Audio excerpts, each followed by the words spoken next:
So hello everyone, welcome back to the YouTube channel of Elite Academy for Competition। और आज हम लोग जो लास्ट क्लास में जो हम लोग पढ़े थे फीचर्स ऑफ आर्यन कल्चर, उससे आगे हम लोग पढ़ेंगे।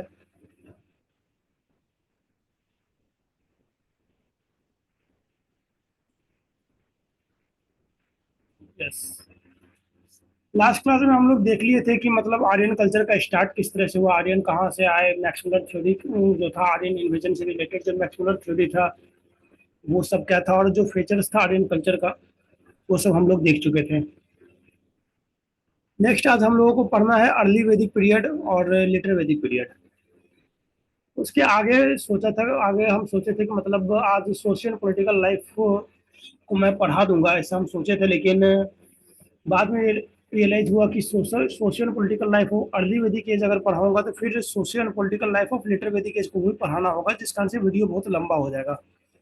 तो आज हम लोग अर्ली एंड लेटर वैदिक पीरियड को पढ़ेंगे, और नेक्स्ट क्लास में हम लोग and socio political life of early and later वैदिक पीरियड को खत्म करेंगे। और ये दोनों को साथ कराने का रीजन यही है कि ये अगर साथ में करेंगे तो आपको याद करने में आसान रहेगा, आप इजीली जो है सो कंप्रोमाइज कर सकते हो, मतलब कंप्रोमाइज नहीं, मतलब डिफ्रेंशिएट कर सकते हैं दोनों के बीच में।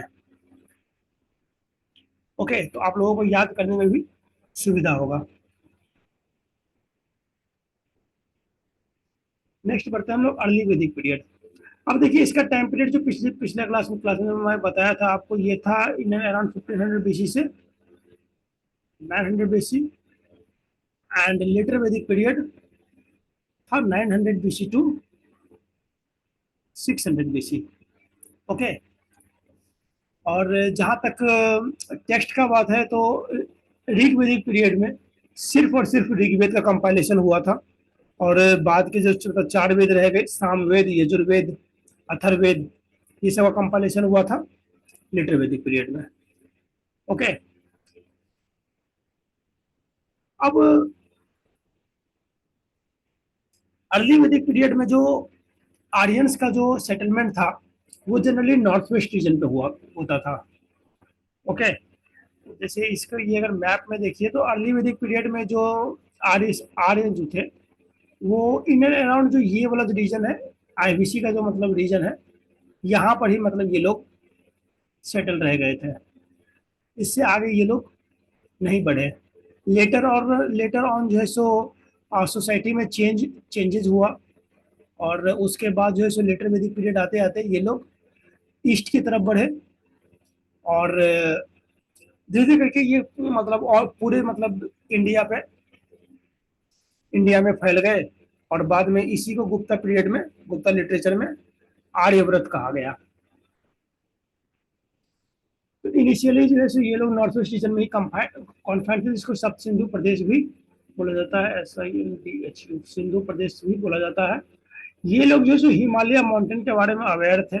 अब जाहिर सी बात है, जब नॉर्थ वेस्ट रीजन में रहेंगे, पाकिस्तान जम्मू कश्मीर वगैरह में रहेंगे, तो हिमालय के बारे में अवेयर रहेंगे ही। और ऋग्वेद में हिमालय को हिमावंत बोला गया है।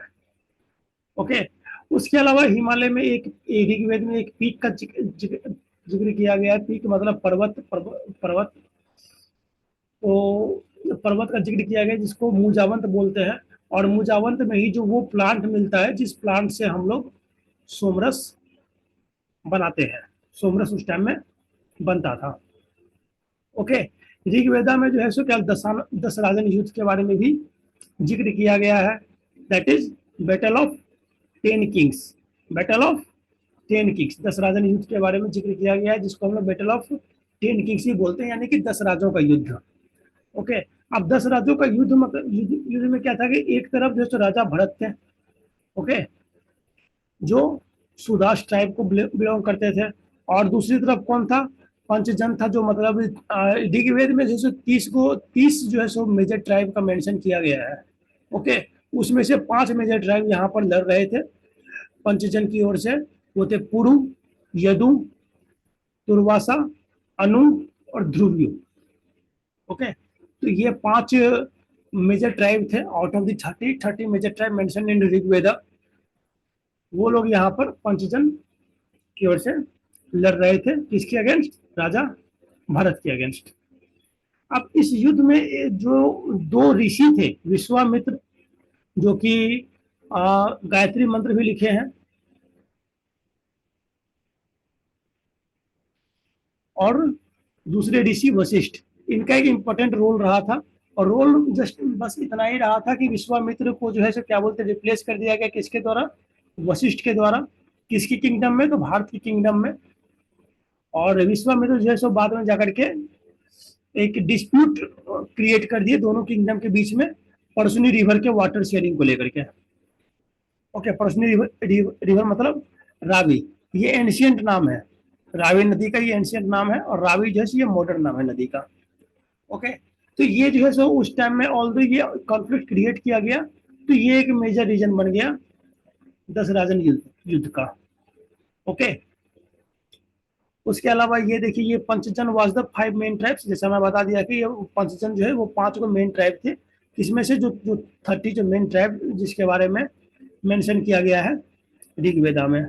अब ऋग्वेद में जैसे कुछ नदियां ऐसे हैं जिसकी जिसकी मतलब जो एंशियंट नाम कुछ और है, और ऋग्वेद में नदी के मतलब कुछ एंशियंट नाम लिखे हुए हैं, और कुछ नदी ऐसे है जिसके मतलब मॉडर्न नाम भी है।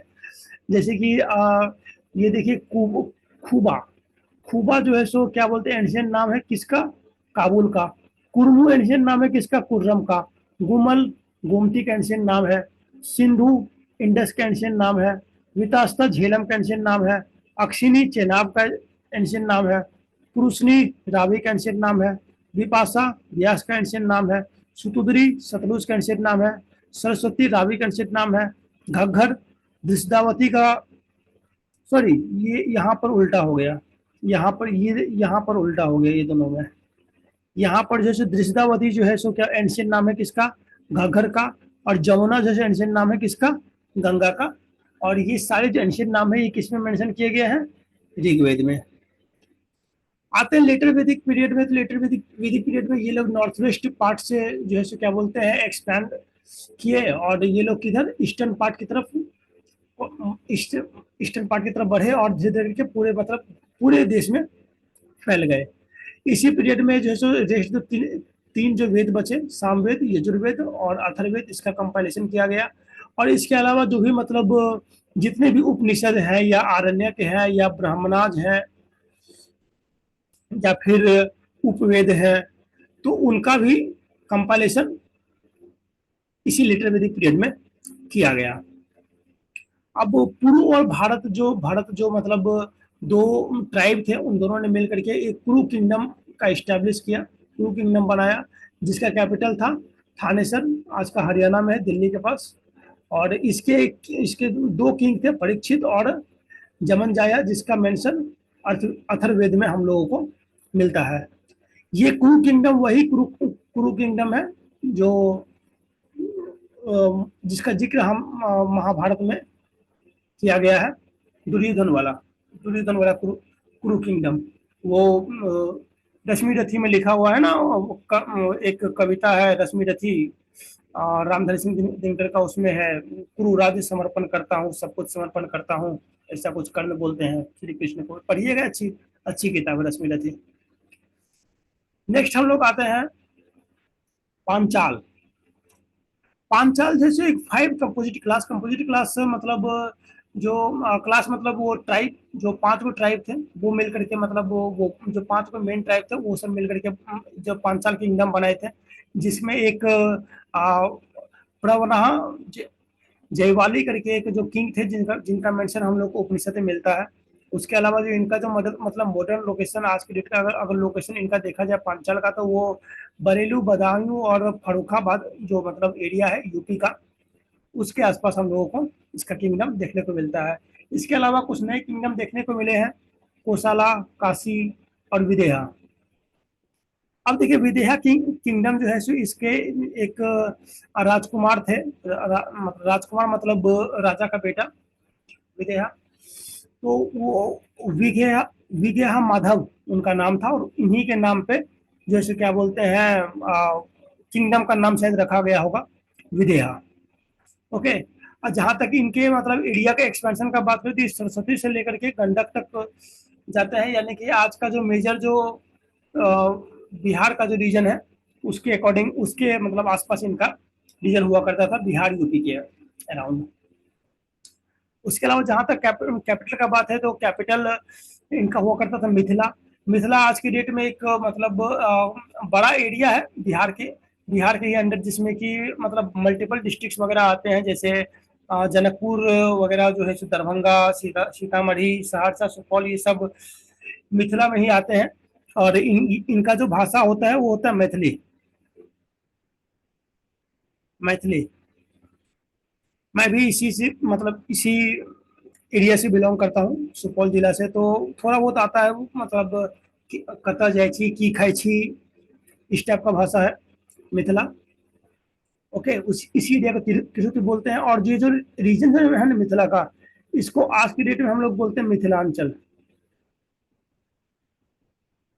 और आज के डेट में एक डिमांड भी हो रहा है बिहार में कि अलग कुछ मतलब समुदाय वगैरह है वो डिमांड कर रहे हैं कि हमें मिथिला नाम से एक अलग राज्य चाहिए। ओके, लेट्स सी आगे क्या होता है, मिलता है कि नहीं मिलता है। फिलहाल आगे बढ़ते हैं। नेक्स्ट जो किंगडम है वो है काशी। काशी के एक राजा थे अजात शत्रु। ओके, अजात शत्रु, इनके बारे में हम लोग आगे पढ़ेंगे जब हम लोग मगध साम्राज्य साम्राज्य जब हम स्टार्ट करेंगे तो उसमें हम लोग पढ़ेंगे अजात शत्रु के बारे में। उसके अलावा एक और शासक थे, राजा थे काशी के, वो थे अवसेना।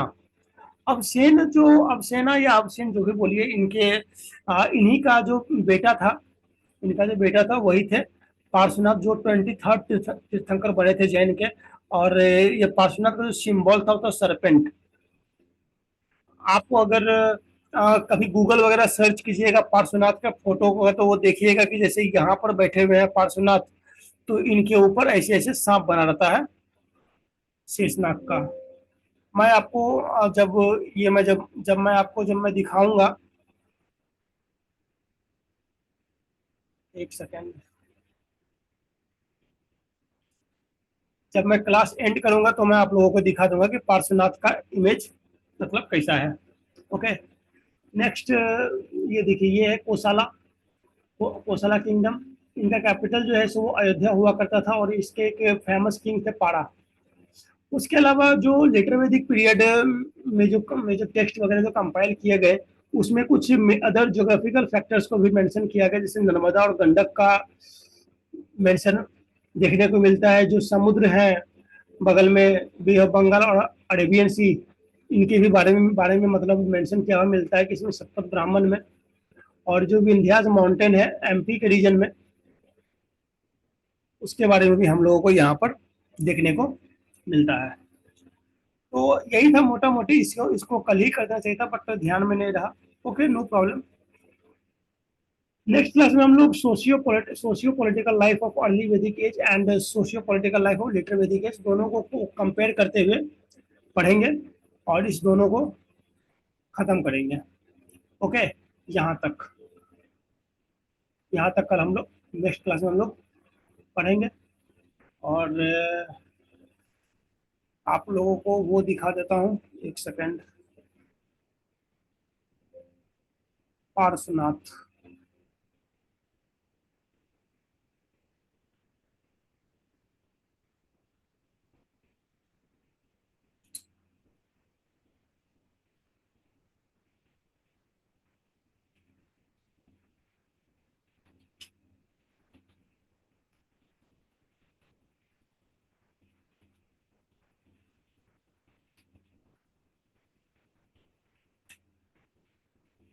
ये देखिए, ये है पार्श्वनाथ। ये देखिए, ये देख रहे हैं फोटो, एक सेकेंड, अब देखिए, ये देख रहे हैं, ये सर के ऊपर सांप, तो यही है, ये इनका सिंबल है। ओके, सरपेंट इनका सिंबल हुआ करता था। Okay, that's all for today ना। छोटा सा क्लास था, आप लोग रिवाइज कर लीजिएगा। नेक्स्ट क्लास में हम लोग मिलते हैं और socio and political life of early वैदिक एज एंड लेटर वैदिक पीरियड को हम लोग खत्म करेंगे। That's all, thank you so much, have a nice day.